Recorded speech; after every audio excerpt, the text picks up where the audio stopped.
September 11, 2013, and I'm estimating, I'm not holding you to this, but approximately a week later, you're working your extra job, Neiman Marcus. You remember that at the mall? Oh, I do remember that, yeah. Okay.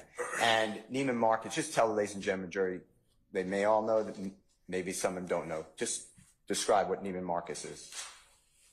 It's a high-end department store. And go ahead. I'm sorry. Go ahead. For 11 years, I sat at the precious jewels counter in full uniform as the Atlanta police officer off duty. And that first occasion, and I'm not holding you to a date at all. Yeah, because I don't know it. I know. But you see Mr. Williams shopping in this high-end store. Fair to say? I saw him walk in. Okay. Do you know if he was shopping? Saw him walk in. So that means, you know, you got to come in to start shopping. So I saw him walk in. All right. And you told Mr. Williams about what Mr. Bean had told you a week before, whenever it was. Remember that? A week or so, yes. And Mr. Williams told you something to the effect, I don't even know what you're talking about. Remember testifying to that? Absolutely. And Mr. Williams was adamant about that, you said. Jumping up and down, yes. And then about, and again, loosely, a couple of weeks later, go by, maybe 2 or 3 weeks later, you remember that?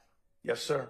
And Mr. Williams again is shopping or entering, maybe to shop, Neiman Marcus. Remember all that? Yes, sir. Same thing, you're working the off-duty. Just to give it context, so menswear is downstairs. My stool to get on that down escalator to get to menswear, which I'm assuming where he was going, you got to go past me. So I don't see you come in, but that's where most men, they go straight down.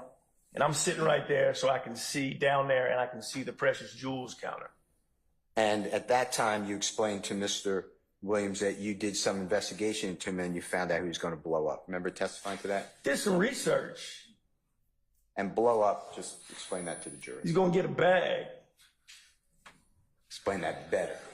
He's about ready to get some money. And you were talking about music, right? Yeah, like I said, I went online and I saw, I said, oh, damn, you know, like, this is really great happening. And then a month maybe goes by, we're estimating, and then Mr. Williams is, I believe, with his sister, you said. 100%.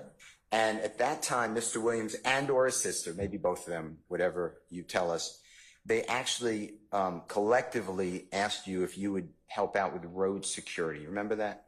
Just to be precise, his sister Dolly, and that's what I remember, it's a name, you know, you don't hear much.